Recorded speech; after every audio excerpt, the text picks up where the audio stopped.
Hello मेरी YouTube family, आप सबको मेरा प्यार भरा नमस्कार। कैसे हैं आप सब? उम्मीद करती हूँ सब अच्छे होंगे, स्वस्थ होंगे, तंदुरुस्त होंगे। तो आज का व्लॉग स्टार्ट करते हैं। यहाँ बन रही है हमारी चाय। पतिदेव मेरे साथ खड़े हैं, इनको हो रखा है हेडेक और इनको चाहिए चाय। अब सबसे बड़ी प्रॉब्लम होती क्या है कि जो मेरे पति देव हैं उसमें कहने के कोई भी चीज़ कहने के बाद ना सब्र नहीं है।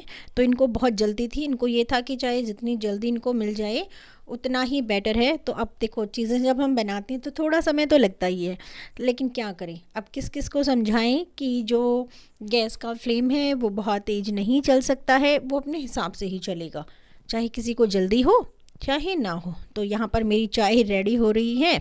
तब तक मेरे पतिदेव जो है ना कई चक्कर लगा चुके होंगे किचन के कि चाय बनी है कि नहीं बनी है। और उसके साथ ही चाय बनने के साथ ही मैं आपको दिखाऊंगी कि जो कॉम्बिनेशन रहेगा वो उनका खाने का वो किसके साथ रहेगा। शायद आप देख के हैरान हो जाएंगे और आप सब भी ये कॉम्बिनेशन रखते हैं तो मुझे बताइएगा ज़रूर, जो कि आपको आगे देखने को मिलेगा। तो देखिए, ये कॉम्बिनेशन के लिए था, ये था जो पीले वाली जो बूंदी होती हैं मीठे वाली, ये वो थी। और इसी के साथ कॉम्बिनेशन जो है ना वो चलता है।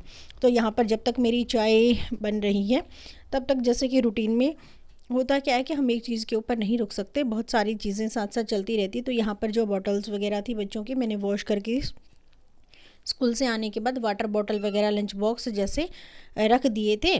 तो यहाँ पर वो अभी सूख चुकी थी तो मैंने उनको बंद करके रख दिया। यहाँ देखिए, मेरे पतिदेव फिर से एक बार पूछने आ गए थे कि चाय बन गई है या नहीं बनी है। जैसा कि आप देख पा रहे होंगे वो दोबारा से चले गए हैं। तो अब देखिए, बीच में जैसे यहाँ पर मैंने कुछ पालक वगैरह थी, पालक और मेथी जैसे नॉर्मली सर्दियों में जो कि बहुत ज़्यादा यूज़ होती है मेरे घर में, तो उसको मैं तब तक की कोशिश करती हूँ कि उसको जो है ना वो संभाल के रख दो। और ये जो पालक है देखिए, ये जो है ना वॉश करने के बाद काटी गई है और फिर इसको सुखाया गया है थोड़ा सा पानी, ताकि ये कई दिन जो है ना वो चल सके। क्योंकि न्यूज़पेपर में जब हम इसको फोल्ड करते हैं, सुखा कर रखते हैं, तो ये जो है ना कई दिन तक जो है ना बिल्कुल फ्रेश रहती है और गलती भी नहीं है, मतलब काफ़ी चल जाती है। आप भी मेरी तरह ही करते हैं क्या? लेकिन अगर करते भी हैं तो मैं आपको एक चीज़ शेयर करना ज़रूर चाहूँगी। अगर नहीं कर रहे हैं और आप ये सोचते हैं कि आप मेरी तरह इसको स्टोर करके रखेंगे, तो एक चीज़ का हमेशा ध्यान रखें, पालक जो है ना उसको काट के वॉश तभी करें जब आप उसको साथ साथ यूज़ कर रहे हैं। अगर आप साथ साथ यूज़ नहीं कर रहे हैं, आपको लॉन्ग टाइम के लिए रखनी है, या तो काटने से पहले वॉश कर लें, नहीं तो काट के आप उसको रख दें और वॉश ना करें, क्योंकि गीली रखेंगे तो वो बहुत जल्दी जो है ना वो गल जाती है। तो देखिए, जो चाय है हमारी ऑलमोस्ट वो रेडी हो चुकी है अच्छे से। अब देख चुके हैं, थर्ड टाइम जो मेरे पतिदेव है वो आके जा चुके हैं चाय के पूछने के लिए। और चाय बेचारी क्या करे, बहुत स्लो स्लो चलती है। ये फोर्थ टाइम है उनका किचन में आने का। साथ में ऐसे ही देखिए, मेरी जो मेथी है वो यहाँ पर रखी हुई, इसको भी मैं ऐसे ही जो है ना वो फोल्ड करके रख लूँगी। अब देख लीजिए, मैं आपको दिखा रही थी कि कैसा कॉम्बिनेशन रहेगा। तो यहाँ मेरी चाय बन गई है और मैं अपने पतिदेव को देने आई हूँ। और चाय के साथ कॉम्बिनेशन देखिए, ये मीठे वाली बूंदी खा रहे हैं और साथ में चाय पी रहे हैं। मीठे के साथ मीठे का कॉम्बिनेशन कौन करता है? क्या आपके घर में भी कोई ऐसा ही है जो मीठे के साथ मीठा खाना का कॉम्बिनेशन करता है? और देखिए, खुश होके दिखा रहे हैं कि हाँ मैं ये कर रहा हूँ। दूसरी तरफ जो है ना ये क्योंकि कल की क्लिप है तो ये मैच जो है ना वो चल रहा था, तो उसकी ये क्लिप आप सबको पता है कि जो मैचेज हैं उसका क्या कंडीशन रही। इंडिया वर्ल्ड कप हार गई, सबको बहुत दुख हुआ, हमें भी बहुत दुख हुआ। तो ये पीछे के कुछ रिकैप वगैरह इसके अंदर दिखा रहे थे, तो वही यहाँ पर चल रहा था। तो अब साथ में जो है ना मीठे के साथ मीठा होने के साथ साथ पतिदेव की डिमांड थी कि कुछ नमकीन भी खाया जाए। तो कुछ नमक पारे ये हैं जो कि घर पर अभी लाए गए थे, तो उन्हीं में से कुछ को जो है ना वो नमकीन जैसे थोड़ा कम खाते हैं, मीठा ज़्यादा खाते हैं, तो बस नमकीन में एक ही उनको चाहिए थी नमक पारा, सो हम उनको देने जा रहे हैं। वैसे मेरे घर में इसको मट्ठियाँ बोलते हैं, आपके घर में क्या बोलते हैं बताइएगा। तो चलो हम आ जाते हैं वापस। तो जैसे दे के आ रहे हैं, तो यहाँ देखिए मम्मी जो है ना वो आ रही हैं बाहर से, अपना कुछ न्यूज़पेपर वगैरह उठाए आ रही हैं। और इधर मेरा बेटा जिसका काम ख़त्म हो गया है वो भी बैग उठाकर दिखा रहा है और हाय हेलो कर रहा है कि देखो। तो उसको देने के बाद मेरे पास जैसे कुछ टाइम बचा, तो मैंने सोचा, जैसे दिवाली पे होता क्या था, डेकोरेशन के लिए काफ़ी सारी चीज़ें जैसे आई, कुछ मैंने खुद बनाई, बट किचन के लिए जो है ना मेरा कुछ रह गया था जो मैंने सोचा था, बट अकॉर्डिंग टू टाइम थोड़ा सा जो है ना वो समय कम होने की वजह से मैं नहीं बना पाई थी। तो मुझे किचन के लिए भी कुछ मिरर वर्क से बनाना था ताकि जो है ना वो अलग से शो हो, क्योंकि मैंने एक बार कहीं देखा था ऑनलाइन ही और वो मुझे काफ़ी अच्छा लगा था, बट मुझे लगा नहीं था कि जितने का वो है उतने का देना मेरे लिए यूज़फुल है, इसीलिए जो है ना मैंने उसको नहीं दिया था। तो बस यूँ ही किचन के बारे में ही सोचते ही मेरे पास ये एक बॉक्स था जैसे मिठाइयों वाला होता है, मैंने इसको अच्छे से कट कर लिया था, क्योंकि इस पर एक तरफ जो है होता है, एक तरफ से बिल्कुल वो पॉलीथीन टाइप का कुछ लगा होता है, तो इसलिए इजी होता है, इसे फटाफट हम बना सकते हैं। अगर ये नहीं होता तो जो है मैं जो पेटी वगैरह खाली होती हैं पेटियाँ, उनसे भी मैं इजीली बना लेती हूँ, पर यह है कि उसके ऊपर कुछ और पेस्ट करना होता है, तो फिर इसलिए दोनों तरफ करना होता है, यहाँ पर एक तरफ से ही हमारा काम चल जाता है। साथ में ले ली थी मैंने एक्रिलिक कलर, जो कि ऑटोमेटिक बहुत अच्छे होते हैं। अगर आपको भी ऐसा ही बनाना है तो इस चीज़ का आप ध्यान रखें कि जो साइड जैसे जिस तरफ शाइनिंग साइड होती है, प्लास्टिक टाइप का कुछ लगा होता है, उस तरफ आप इसको नहीं यूज़ करें। अगर उस तरफ यूज़ करेंगे तो अगर आप सीट वगैरह भी या कुछ भी चार्ट वगैरह कुछ भी लगा रहे हैं तो वो बहुत जल्दी हट जाता है। तो दूसरी तरफ जो है मैंने इसको हल्का सा ग्लू लगा के, और एक शीट वाइट शीट मेरे पास पड़ी हुई थी, मैंने उसी के चारों तरफ से कॉर्नर को कट किया और फेविकॉल की मदद से जो है ना मैंने अच्छे से इसको पेस्ट कर दूँगी। और जैसा कि ये फ्रंट की साइड था तो इसीलिए मुझे ज़्यादा सुखाने के लिए इसको समय भी नहीं चाहिए था। और दूसरी तरफ से ऑलरेडी ही ये मेरा क्लियर था, देखो कितनी अच्छे से जो शीट है वो हमारी पेस्ट हो गई है। अब करेंगे अपनी चॉइस का इस पे कलर, और मुझे जो है ना थोड़ी सी जैसे मिरर वर्क करना था तो मुझे थोड़ा डार्क कलर चाहिए था, तो मुझे लगा ब्लू कलर के साथ जो मिरर की शाइनिंग होती है ना वो बहुत अच्छी आएगी और ग्रेस जो है ना वो दूर से दिखाई देगी, इसलिए मैंने जो डार्क ब्लू कलर था वो ब्रश की हेल्प से जो है ना अच्छे से इसको कोट कर लिया था। और ये जो कोटिंग थी वो मैंने एक ही बार की थी, ऐसा नहीं कि मैंने 2-3 बार कर ली थी। बस ये है कि यहाँ पर मैंने क्या कर लिया था, अच्छे से जो है ना वो एक बार करके और फिर एक तरफ पूरी ब्रश को घुमा दिया, तो देखो कितनी अच्छी जो है ना वो यहाँ पर दिख रहा है। यहाँ पर कुछ ये मिरर हैं जो डिफरेंट शेप के हैं, जो कि मैंने आपके साथ शेयर भी किया था, मैंने मीशो से लिए थे और उसमें कुछ 1200 वगैरह मिरर थे, लेकिन ये कुछ ज़्यादा ही आए थे, तो उन्हीं की हेल्प से मुझे बनाना था और शायद मैंने आइडिया लेकर ही वो मंगवाए थे।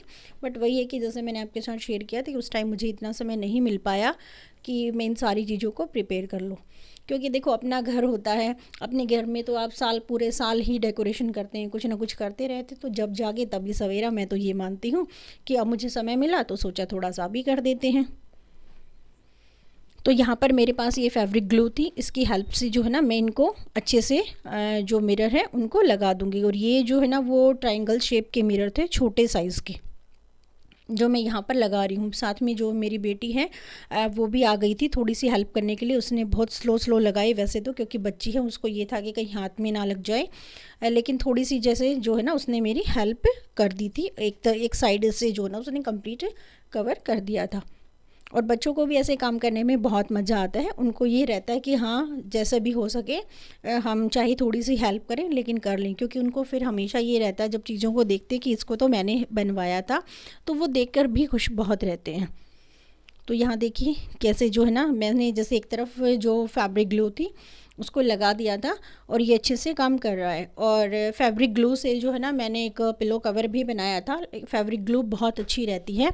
अगर आपके पास फैब्रिक ग्लू नहीं है तो आप फेविकॉल भी यूज़ कर सकते हैं, बट ये होता है उसको सूखने के लिए टाइम चाहिए, जबकि फैब्रिक जो ग्लू होती है वो साथ साथ जो है ना वो सूख जाती है और बहुत ही सस्ती सी मुश्किल से 15-20 रुपए में आपकी आ जाती है और उससे आप कई सारी इस तरह की चीज़ें जो है ना वो बना सकते हैं। और इसका एक बेनिफिट ये भी होता है कि अगर आपको क्लॉथ के ऊपर कुछ भी पेस्ट करना है, थ्रेड तक भी पेस्ट करना है या स्टोन्स पेस्ट करने हैं, तो उसको भी आप बहुत इजीली जो है ना वो पेस्ट कर सकते हैं। बस ये होता है कि वहाँ पर इसको सुखाना होता है धूप वगैरह में रखकर 5-10 मिनट के लिए, और फिर वो चीज़ें जो है ना वो नहीं उतरती हैं। तो यहाँ पर देखिए चारों तरफ जो है ना मेरे जो मिरर हैं वो बहुत अच्छे से ट्रायंगल शेप वाले लग गए हैं। थोड़ी बहुत जो फिनिशिंग है वो आपको इसलिए कम हो सकता है नज़र आ रही हो क्योंकि जो ग्लू है मैंने अभी लगाई है। तो यहाँ पर देखिए मैं अब इसकी हेल्प से यहाँ पर किचन जो है ना वो राइट कर रही हूँ और इसके ऊपर फिर मुझे मिरर लगाने हैं।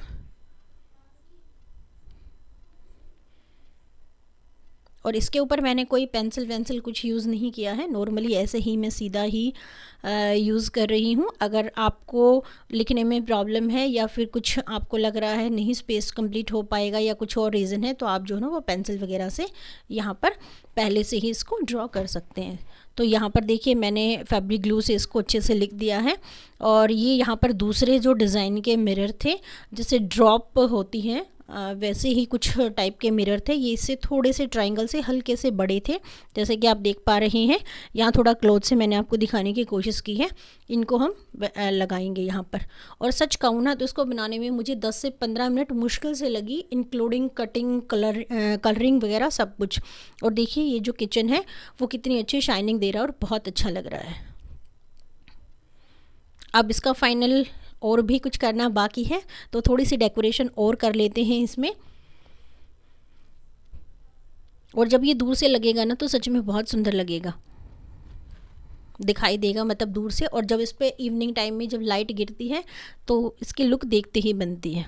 तो यहाँ पर देखिए मैंने क्या किया है, आपको नज़र आएगा मेरे पास जो है ना फ्रॉक और ये जो स्पून थी फ्रॉक वाली, ये जैसे पुराने लंच बॉक्स में से बची हुई हैं, और जैसे कि मोस्टली प्लास्टिक की कम ही यूज़ करते हैं, तो ये बची हुई थी, दोनों एक ही सेट की थी। अगर आपके पास एक सेट की नहीं है तो आप अलग अलग भी यूज़ कर सकते हो। तो मैंने क्या किया था, थोड़ी सी फैब्रिक ग्लू लगा के और इन दोनों को यहाँ पर ऐसे एक दूसरे से उल्टा रख कर जो है ना इसको अच्छे से पेस्ट कर दिया था। पर ये है कि इसके पेस्टिंग के बाद मुझे 1-2 मिनट वेट करना था उनको सुखाने के लिए, क्योंकि प्लास्टिक को जो फैब्रिक ग्लू है थोड़ा सा लेट कैच करती है। तो यहाँ पर मैंने इसको अच्छा कवरअप देने के लिए जो मेरे पास सर्कल शेप के जो मिरर थे वो मैंने थोड़ी थोड़ी दूरी पर इसके ऊपर लगा दिए थे, और ये काफ़ी अच्छे लग रहे थे। और ये देखिए बिल्कुल वेस्ट मटेरियल वाली चीज़ें हैं, ऐसा नहीं कि कुछ भी इसके अंदर मेरा ऐसा है कि मैंने कुछ ख़रीदा है या बहुत महंगा कुछ लगा है। तो देखिए ये कुछ मुझे मेरा जो है ना वो ऐसे नज़र आएगा, अभी गीला है, हालांकि कहीं पर भी मैं लगाऊंगी तो कुछ ऐसा ही नज़र आएगा। दूसरी तरफ से देखिए जैसे वो वाली शीटें थी तो ये कितनी जो है ना पीछे से भी क्लियर है। और क्या करेंगे, अगर हम इसको पेस्ट करेंगे तो डबल साइडेड जो टेप होती है, जहाँ पर भी आपको लगाना है डबल साइडेड जो टेप है उसको यूज़ करके आप लगा सकते हैं। बीच में मुझे कुछ स्पेस दिखाई दिया, मुझे लगा कुछ और डिज़ाइन बनाना है, तो मैंने एक छोटा मिरर यूज़ करके और ये ड्रॉप मिरर यूज़ किए हैं साथ में, और एक छोटा सा जो फ्लावर है उसको मैंने यहाँ पर अच्छे से बना दिया है। और कंप्लीट जो लुक है वो सच में देखने में बहुत अच्छा लग रहा था। तो आज के लिए इतना ही। अगर मेरा व्लॉग पसंद आया हो तो please like, share and subscribe करना ना भूलें। मिलते हैं नेक्स्ट व्लॉग में, तब तक के लिए बाय बाय।